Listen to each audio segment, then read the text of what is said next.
கிறிஸ்துவின் நாமத்தில் உங்களுக்கு என் வாழ்த்துதல்கள். இந்த நாளில் இந்த வீடியோ வாயிலாக உங்களை சந்திப்பதில் மிகுந்த மகிழ்ச்சி அடைகிறேன். ஒரு நிமிடம் தலைகளை தாக்கி ஜெபம் பண்ணி இந்த நாளில் வேத தியானத்துக்கு நேராக நம்ம கடந்து செல்லலாம்.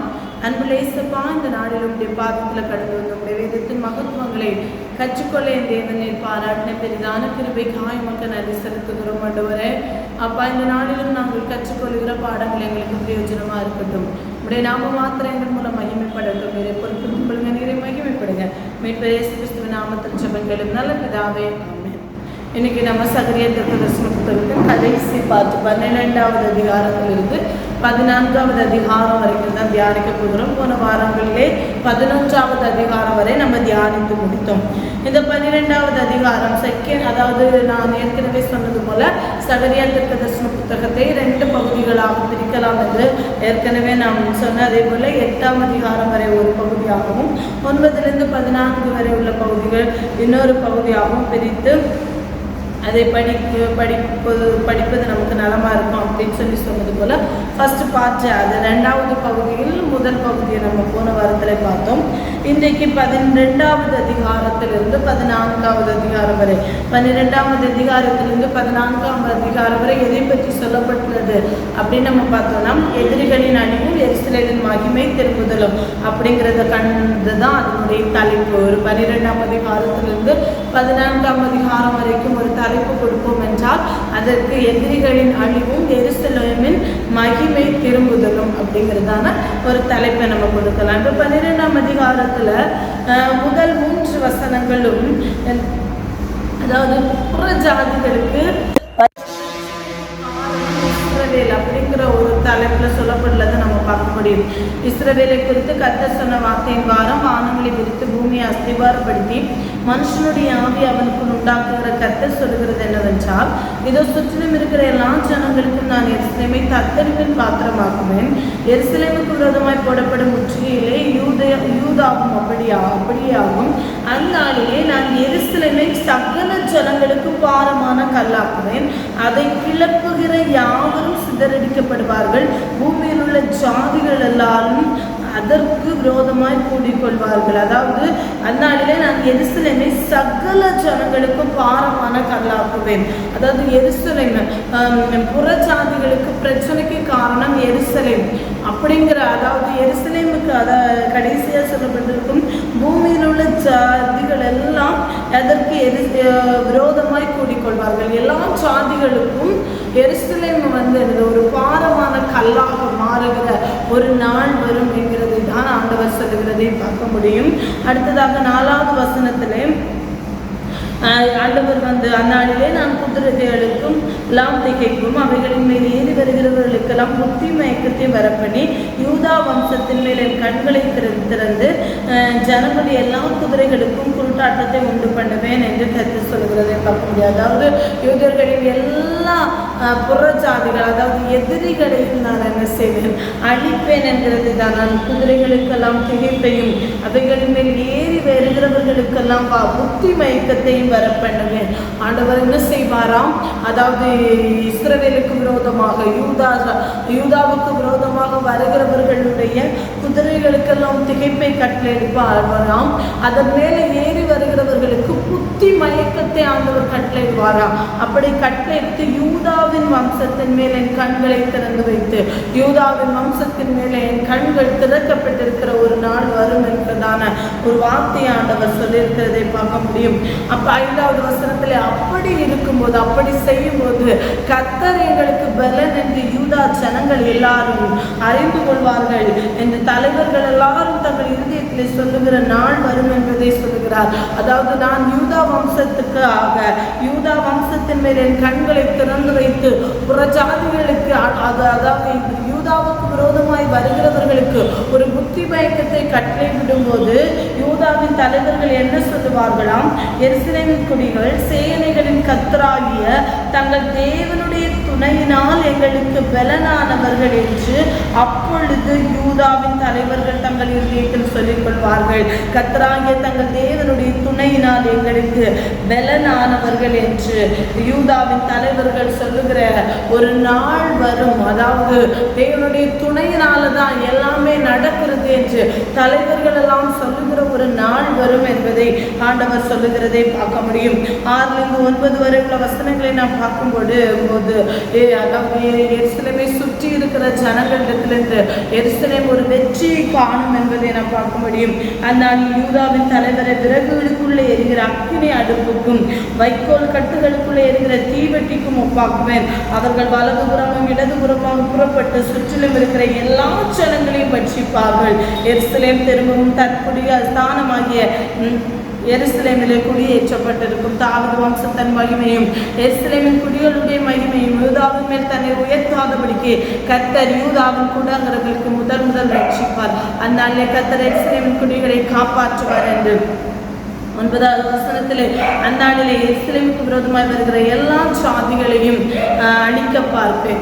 எருசலேமுக்கு விரோதமாய் வருகிற எல்லா ஜாதிகளையும் அழிக்க பார்த்து யூதா தலைவர்களை ஆண்டவர் எப்படி செய்வாக்குவாராம்? விறகுக்குள்ளே எரிகிற அக்கினி அடுப்புக்கும் வைக்கோல் கட்டுகளுக்குள்ளே எரிகிற தீவெட்டிக்கும் ஆண்டவர் ஒப்பாக்குவார்கள். அவர் எங்கெல்லாம் போவார்களோ எதையெல்லாம் தொடுவார்களோ அதிலெல்லாம் வெற்றி வாகை சூடுகிற ஒரு நாளை நான் எருசலேமுக்கு கட்டளையிடுவேன் என்பதை ஆண்டவர் சொல்லுகிறதை பார்க்க முடியும். 10-14 வரை உள்ள வசனங்களை பார்க்கும்போது அதாவது மேசியாவை வரப்போகிற ஆண்டவராகிய இயேசு கிறிஸ்துவை அவர்கள் நிராகரித்ததை நினைத்து துக்கப்படுகிற ஒரு நாள் வரும் என்பதை தான் அந்த இடத்திலே பார்க்க முடியும். 10வது வசனத்திலே சொல்லுகிறது, நான் தாவீது குடும்பத்தாரின் மேலும் எருசலேமின் குடிகள் மேல் கிருபையின் ஆவியையும் விண்ணப்பங்களின் ஆவியையும் ஊற்றுவேன். அப்பொழுது அவர்கள் தங்கள் குத்தின எண்ணெய் நோக்கி பார்த்து ஒருவன் தன் ஒரே பேரானவனுக்காக புலம்புகிறது போல எனக்காக புலம்புவார்கள். அதாவது மெசியாவை ஏற்று, அதாவது தீர்க்க தரிசன வார்த்தையாக ஆண்டவராகிய இயேசு கிறிஸ்து வரும்போது அவரை இவர்கள் ஏற்றுக்கொள்ளாததை நினைத்து புலம்புவார்களாம். அதாவது ஒரு கொடூர புலம்பலை புலம்புவார்கள் என்று 11வது வசனத்திலே ஆதாத்ரிமோனின் புலம்பலை போல எருசலேமின் புலம்பல் பெரிதாயிருக்கும். இந்த ஆதாத்ரிமோனின் புலம்பல் என்பது ஒரு பெரிய, அதாவது ஆழ்ந்த துயரத்திலே அது ஒரு இடம். அந்த இடத்திலே ஜனங்கள் புலம்புவார்கள். புலம்புனது ஒரு எருசலேமில் அது ஒரு ஆழ்ந்த துயரத்தை அதை வெளிப்படுத்துகிறதாய் காணப்படுகிறது. அப்படி தங்களை குத்தின ஆண்டவராகிய இயேசு கிறிஸ்துவை குறித்து அவர்கள் புலம்புகிறார்கள். அப்படி அந்த தேசம் புலம்பிக் கொண்டிருக்கும். ஒவ்வொரு வம்சமும் தனித்தனியாக புலம்பும். தாவீது குடும்பத்தார் தனியாயும் அவர்கள் ஸ்திரீகள் தனியாயும், நாத்தான் குடும்பத்தார் தனியாயும் அவர்கள், அதாவது இந்த இடத்துல தாவீது குடும்பத்தார் தனியாயும் அப்படின்னு சொல்லும்போது ராஜவம்சத்தார் தனியே புலம்புவார்கள். நாத்தான் குடும்பத்தார் என்று சொல்லும்போது அதாவது யாரை ஆசாரியர்களை குறித்து சொல்லப்படுகிறது, அவர் தனியாக கொடுப்பார்கள். லேவி குடும்பத்தார் தனியே புலம்புவார்கள். சீமேயி குடும்பத்தார் தனி.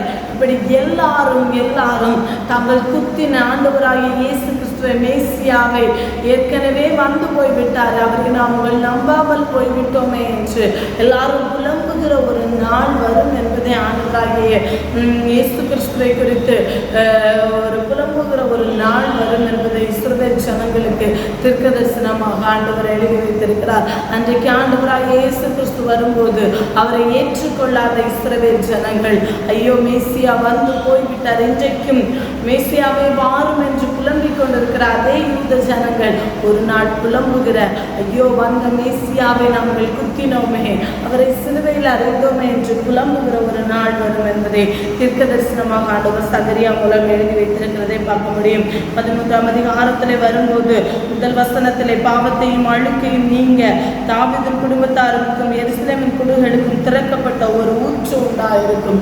பாவத்தின், அதாவது இவ்வளவு பெரிய பாவத்தை செய்தோமே என்று அவர்கள் புலம்பும் போது அந்த அழுக்கை நீக்க ஒரு ஊற்றை ஆண்டவர் கட்டளையிடுவார் என்பதை சொல்லியிருக்கிறதை பார்க்க முடியும். 2-6 வரை உள்ள வசனங்களிலே வாசித்து பார்க்கும்போது விக்கிரகங்களும் விக்கிரகங்களும் கள்ள தீர்க்கதரிசிகளும் அகற்றப்படுவார்களாம். அந்நாளிலே நான் விக்கிரகங்களின் பேரும் தேசத்தில் இராதபடிக்கு அழிப்பேன், அவைகள் இனி நினைக்கப்படுவதில்லை. தரிசனம் சொல்லுகிறவர்களையும் அசுத்த ஆவிகளையும் தேசத்திலிருந்து போய்விடவும் பண்ணுவேன் என்று சேனைகளின் கர்த்தர் சொல்லுகிறார். இனி ஒருவன் தரிசனம் சொன்னால் அவனை பெற்று அவன் தகப்பனும் அவன் தாயும் அவனை நோக்கி, நீ கர்த்தருடைய நாமத்தை கொண்டு போய் பேசுகிறபடியால் நீ உயிரோடு இருக்கப்படாது என்று சொல்லி அவனை பெற்று அவன் தகப்பனும் அவன் தாயும் அவன் தரிசனம் சொல்லும்போது அவனை குத்தி போடுவார்கள். இப்படிப்பட்ட ஒரு நாள் அந்த நாட்களில் வரும். எல்லா விக்கிரகங்களும் அழிக்கப்படும். பொய்யாய் கள்ள தீர்க்க தரிசனம் சொல்லுகிறவர்களை தங்கள் தாயும் தகப்பனும் குத்தி போடுகிற ஒரு நாள் வரும். அந்த நாளிலே தரிசனம் சொல்லுகிற அவனவன் தான் சொன்ன தரிசனத்தினால வெட்கப்பட்டு பொய் சொல்லும்படி இனி மயிர் போர்வையை போர்த்து கொள்ளாமலும், நான் தரிசனம் சொல்லுகிறவன் அல்ல, நான் நிலத்தை பயிரிடுகிறவன், என் சிறு வயது முதல் ஒருவன் என்னை வேலை கொண்டான் என்பான். அப்பொழுது ஒருவன் அவனை நோக்கி, உன் கைகளில் இருக்கிற இந்த வடுகள் ஏதென்று கேட்டால், என் சிநேகிதன் வீட்டிலே காயப்பட்டதனால் உண்டானவைகள் என்பான். அதாவது தரிசனம் பொய்யான தீர்க்க தரிசனம் சொல்லும்போது தன்னுடைய தாயும் தகப்பனுமே அவனை குத்தி போடுகிற ஒரு நாள் வரும். அப்படி குத்தி போடப்படும் போது அவன் என்ன சொல்லுவானா, ஐயோ தாயின் பொய்யான வார்த்தையை, அதாவது பொய் சொல்லும்படிக்கு மயிர் போர்வையை இனி போத்து கொள்ளாமல் இருப்பானா. அப்படி சொல்லிட்டு நான் தரிசனம் சொல்லுகிறவன் அல்ல, நான் எனது பயிரிடுகிறவன் சொல்லுவானா. அப்படி சொல்லும் போது உன் கையில் இருக்கிற வடு என்ன என்று கேட்டால், அதை கூட நான் பொய்யாய் தீர்க்க தரிசனம் சொன்னதினால் வந்தது என்று சொல்லாதபடிக்கு என் சிநேகிதரின் வீட்டிலே காயப்பட்டதினால் உண்டானவைகள் என்று சொல்லுகிறோம். அதாவது ஆண்டவர் சொல்லுகிற வார்த்தை என்றால் நாட்களிலே இஸ்ரவேல் தேசத்தில் ஒரு பரிசுத்தம் உண்டாகும். ஆண்டவருடைய ஊற்று வந்து திறக்கப்பட்ட ஒரு ஊற்று பாவத்தையும் அழுக்கையும் நீக்க தாவீதின் குடும்பத்தாருக்கும் எருசலேமின் குடிகளுக்கும் ஒரு ஊற்று அது திறக்கப்படும். அந்த ஊற்று திறக்கப்படும் போது பாவம் அந்த தேசத்தில் இராது அப்படின்னு சொல்லி 7வது வசனத்திலே பார்க்கும்போது மேசியா அடிக்கப்படுவார், அதனால இஸ்ரவேல் ஜனங்கள் சிதறடிக்கப்படுவார்கள் என்கிறதான வார்த்தை அந்த இடத்துல சொல்லப்படுவதை பார்க்க முடியும். பட்டயமே என் மேய்ப்பன் மேலும் என் தோழனாகிய புருஷன் மேலும் எழும்பு என்று சேனையின் கர்த்தர் சொல்கிறார். மேய்ப்பனை வெட்டுவேன், அப்பொழுது ஆடுகள் சிதறி போகும், ஆனாலும் என் கரத்தை சிறுவர் மேல் திரும்ப வைப்பேன். அதாவது மேய்ப்பனை வெட்டுவேன், அப்பொழுது ஆடுகள் சிதறடிக்கப்படும். ஆண்டவராக இயேசு கிறிஸ்துவை அடிப்பார்கள். அப்படி இருக்கும்போது நாங்கள் தேசம் சிதறடிக்க சொல்லி 8-9 வசனங்களே வாசித்து பார்க்கும்போது அப்ப என்னன்னா 2 பங்கு மனுஷர்கள் சங்கரிக்கப்பட்டு மாண்டு போவார்கள். 3 பங்கு 3ஆம் பங்கு அதுல மீதியா இருக்கும். 1 பங்கு மட்டும் 2 பங்கு 3ஆய் வைத்தார்.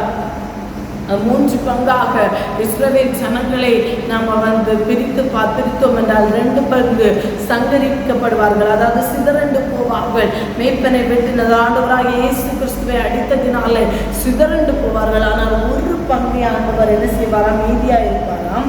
அது 9வது வசனத்திலே அந்த 3ஆம் பங்கை நான் அக்கினிக்கு உட்பட பண்ணி வெள்ளியை உருக்குறது போல அவர்களை உருக்கி பொன்னை புடமிடுகிறது போல அவர்களை புடமிடுவேன்.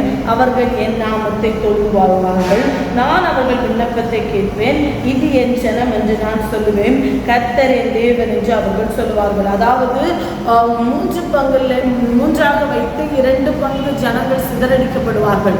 3ஆம் பங்குக்கு ஆண்டவர் என்று அந்த மேசியா தான் ஆண்டவராகிய இயேசு கிறிஸ்து என்பதை ஆண்டவர் புரிய வைத்து அவர்கள் அதை தொழுது ஆண்டவராகிய இயேசு கிறிஸ்துவை தொழுது கொள்கிற ஒரு காலம் வரும் என்பதை தான் ஆண்டவர் இந்த இடத்துல சொல்லியிருக்கிறதை நம்ம பார்க்க முடியும். 14வது வசனத்துக்கு 14ஆம் அதிகாரத்தில் வரும்போது புறஜாதிகள் எருசலேமை முற்றுகையிடுவார்கள். இந்த 14ஆம் அதிகாரம் கடைசி நாட்களில் நடைபெறுகிற ஒரு காரியத்தை ஆண்டவர் இடத்துல எழுதிப்படுத்திருப்பதை பார்க்க முடியும்.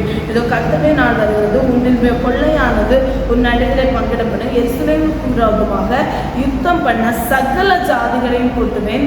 நகரம் பிடிக்கப்படும், வீடுகள் கொள்ளையாகும், ஸ்திரீகள் அவமானப்படுவார்கள், நகரத்தாரில் பாதி மனுஷர் சிறைப்பட்டு போவார்கள், மீதியான ஜனமோ நகரத்தை விட்டு அறுப்புண்டு போவதில்லை. அதாவது கடைசி நாட்களிலே இன்னும் எருசலேமில் என்ன செய்யும், எருசலேம் அந்தி கிறிஸ்துவை ஆதரித்து 3.5 வருடம் அவர்கள் ஒரு சுமூகமான ஒரு சூழலில் போய்கொண்டிருக்கும். அதற்கு பின்பதாக தான் தெரியும் மேசியாவாக ஆண்டவராகிய இயேசு கிறிஸ்து கிறிஸ்து முன்னாக வந்து நாம் சிலுவையிலே அறைந்த அவர்தான் மேசியா என்று யூதர்கள் புரிந்து கொள்ளும் போது யூதர்களுக்கு விரோதமாக எருசலேமுக்கு விரோதமாக யுத்தம் நடக்கும். அந்த யுத்தத்திலே 3வது வசனத்திலிருந்து நாம் தொடர்ந்து 21வது வசனம் வரை வாசித்து பார்க்கும்போது அந்த யுத்தத்தின் நாட்கள் அப்படி யுத்தம் நடைபெறும் போது 3.5 வருடத்தின் பிறகு அந்த நாட்கள் அவர்கள் ரொம்ப கொடுமை 3.5 வருடங்கள் எருசலேம் ஜனங்கள் ரொம்ப கொடுமையான நாட்களாக இருக்கும். அதை தான் சொல்லியிருக்கிறார், எருசலேமுக்காக யுத்தம் பண்ண சகல ஜாதிகளையும் கொள்வேன், நகரம் பிடிக்கப்படும், வீடுகள் கொள்ளையாகும், ஸ்திரீகள் அவமானப்படுவார்கள், நகரத்தால் பாதி மனுஷர் சிறைப்பட்டுவார்கள். இப்படிப்பட்ட சூழல் இருக்கும்போது தான் 3.5 வருடங்கள் முடியும். அந்த 7 வருட அந்தி கிறிஸ்துவின் ஆட்சியின் முடிவிலே கர்த்தர் புறப்பட்டு யுத்த நாளிலே போராடுவது போல அந்த ஜாதிகளை போராடுவார். 3வது வசனத்திலிருந்து சொல்லப்பட்டிருக்கிறதை பார்க்க முடியும். அப்படி இருக்கும்போது கர்த்தர் எங்கே வருவார்? அந்நாளிலே அவருடைய பாதங்கள் கிழக்கே எருசலேமுக்கு எதிரே இருக்கிற ஒலிவ மலை மேல் நிற்கும். அதுதான் நாம் பார்க்கிறோம். ஒலிவ மலையிலே அன்றைக்கு அர்மகதோன் யுத்தம் நடைபெறும். அந்தி கிறிஸ்துவுக்கும் ஆண்டவராகிய இயேசு கிறிஸ்துவுக்கும் விரோதமான யுத்தம். அப்பொழுது மகா பெரிய பள்ளத்தாக்கு உண்டாகும்படி ஒலிவ மலை தன் நடுமையத்திலே கிழக்கு மேற்காய் எதிராக பிளந்து போகும். அதனால ஒரு பாதி வட பக்கத்தில் ஒரு பாதி தென் பக்கத்திலும் சாயும். அப்பொழுது என் மலைகளின் பள்ளத்தாக்கு வழியாக ஓடி போவீர்கள். மலைகளின் பள்ளத்தாக்கு ஆப்சால் மட்டும் போகும். நீங்கள் யூதாவின் ராஜாவா யோசியாவின் நாட்டில் பூமி அதிர்ச்சிக்கு தப்பி ஓடி போனது போல ஓடி போவீர்கள். தேவனாகிய கர்த்தர் வருவார், தேவரின் எல்லா பரிசுத்தவான்களோடும் வருவார். அந்த நாட்களிலே யுத்தம் பண்ணுவதற்காக ஆண்டவர் என்ன செய்வார்? எல்லா பரிசுத்தவான்களோடும் ஒலிவ மலையிலே கடந்து வருவார் என்பதை தான் அந்த சொல்லப்படுக்கும். அந்த நாளில் என்னெல்லாம் நடக்கும் என்பதை குறித்து தான் 6வது வசனத்திலிருந்தே பார்க்க முடியும். அந்த நாளிலே வெளிச்சம் இல்லாமல் ஒருவேளை பிரகாசம் ஒருவேளை மப்புமா இருக்கும் ஒரு நாள் உண்டு. அது கர்த்தருக்கு தெரிந்தது. அது பகலும் அல்ல இரவும் அல்ல. அதுவும் ஆனாலும் சாயங்காலத்திலே வெளிச்சம் உண்டாகும். அந்நாளிலே ஜீவ தண்ணீர்கள் எருசலேமிலிருந்து புறப்பட்டு பாதி கிழக்கு சமுத்திரத்துக்கு பாதி மேற்கு சமுத்திரத்துக்கும் போய் மாரி காலத்துக்கும் கோடை காலத்துக்கு இருக்கும். அப்பொழுது கர்த்தர் பூமியின் மீதெங்கும் ராஜாவா இருப்பார். அந்த அர்மகதோன் யுத்தத்திலே ஆண்டவர் அந்தி கிறிஸ்துவை தோற்கடித்து அவர் ராஜாவாய் பூமியின் மீதெங்கும் ராஜாவாய் இருப்பார். அந்நாளிலே ஒரே கர்த்தர் இருப்பார். அவருடைய நாமம் ஒன்றாக இருக்கும். தேசம் எல்லாம் கேபா தொடங்கி எருசலேமுக்கு தெற்கே இருக்க ரிம்மோன் வரைக்கும் சபோபூமியாக திருத்தப்படும். எருசலேமோ உயர்ந்ததாகி தன் ஸ்தானத்திலே பென்யமின் வாசல் தொடங்கி முதல் வாசல் என்கிற ஸ்தலம் மட்டும் கோடி வாசல் வரைக்கும் அனானேயல் கோபுரம் துவங்கி ராஜாவின் திராட்சை ஆலைகள் மட்டும் குடியேற்றப்பட்டிருக்கும். அதிலே ஜனங்கள் வாசம் பண்ணுவார்கள். இனி சங்கரிப்பு இல்லாமல் எருசலேம் சுகமாய் தங்கியிருக்கும். அந்த நாட்களிலே இந்த இடத்துல சொல்லியிருக்கிற சமபூமியாக திருத்தப்படும். பூமி சமபூமியாக திருத்தப்படும். அன்றைக்கு கர்த்தர் ராஜாவாய் இருப்பார். ஒரே தேவன், அதாவது ஒரே கர்த்தர் இருப்பார். ஒரே நாமம், அவருடைய நாமமும் ஒன்றாக இருக்கும். அதிலே ஜனங்கள் அப்படிப்பட்ட ஒரு நாள் வரும். அன்றைக்கு எருசலேம் என்னதான் இருக்கும்? சுகமாய் தங்கி இருக்குமா? எருசலேமுக்கு விரோதமாக யுத்தம் பண்ணின எல்லா ஜனங்களையும் கர்த்தர் பாதிக்கும் பாதையாவது அவர்கள் காலூன்றி நிற்கையிலும் அவருடைய சதை அழிந்து போகும். அவர்கள் கண்கள் தங்கள் குழிகளிலே கெட்டு போகும். அவர்கள் நாவு அவர்கள் வானில அழுகி போகும்.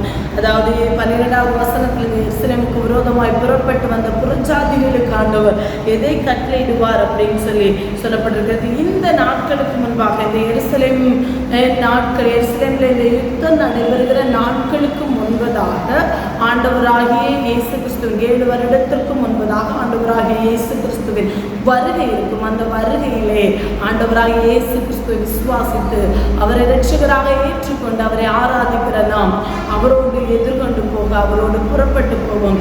அதன் பின்பு 7 வருடம் இந்த பூமியிலே ஒரு கொடிய காலங்கள் அந்தி கிறிஸ்துவின் ஆட்சி உண்டாயிருக்கும். அந்த 3.5 வருடம் எருசலேமும் அந்தி கிறிஸ்துவை ஆதரிக்கும். அதன் பின்புதான் இது அந்தி கிறிஸ்து என்பதை இந்த இஸ்ரவேல் ஜனங்கள் புரிந்து கொண்ட பின்பு 3.5 வருடங்கள் கஷ்டப்படுவார்கள். அதன் பின்பு ஆண்டவர் வந்து யுத்தம் செய்வார். அந்த யுத்தத்தின் முடிவிலே எருசலேம் வெற்றி வாகை சொல்லும். ஆண்டவர் ஜெயாளியாக ராஜாவாய் வீற்றிருப்பார்.